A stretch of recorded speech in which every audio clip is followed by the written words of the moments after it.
Ibinunyag ng mga senador sa pagdinig ng Committee on Games and Amusement na may access pa rin ng online gambling sites sa e-wallet platforms sa kabilayan ng utos ng Bangko Sentral na kumalas na ang mga ito.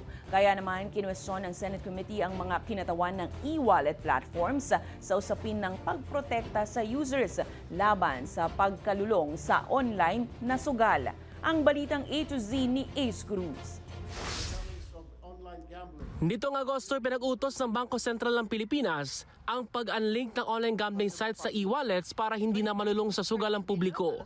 Pero sa pagdinig ng Senate Committee on Games and Amusement, ibinunyag ng ilang senador na pwede pa ring mag-withdraw o mag-deposit ng pera mula sa online gambling platforms papunta sa e-wallet accounts. Tinanggal lamang ang in-app gambling links. At ayon pa sa screenshot na ito nga, pwedeng umabot hanggang 500,000 pesos. 6 digits. Lampas-lampas, Mr. Chair, sa minimum wage sa ngayon. No, sa mga manggagawang Pilipino natin na arawan kumikita.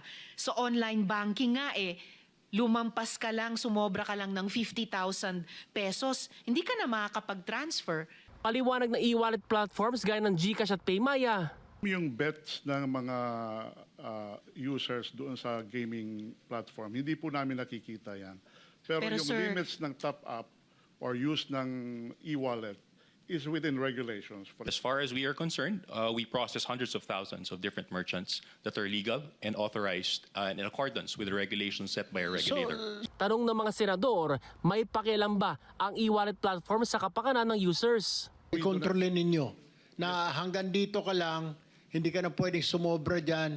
Kapwa tiniyak ng e-wallet platforms na handa silang tumalima basta't may polisiya ang kanilang regulator.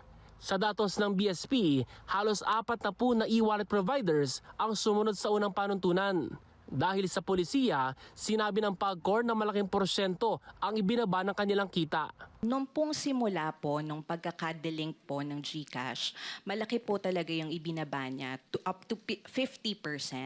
And then, pagkatapos po ng sumunod na linggo, medyo umangat na po ito. Kaya po sinasabi namin ngayon na up to 40 to 50% po ang binaba po niya. Sinabi naman ng Cybercrime Investigation and Coordinating Center o CICC na higit sa 10,000 illegal online gambling sites na ang kanilang na-block. Within 24 to 48 hours so, na ibablock naman ho natin tong sites na to within our Philippine jurisdiction po. Meron na po kami ngayon na ilo-launch na isang AI tool kung saan per second po nakaka-detect po ito ng mga illegal gambling websites.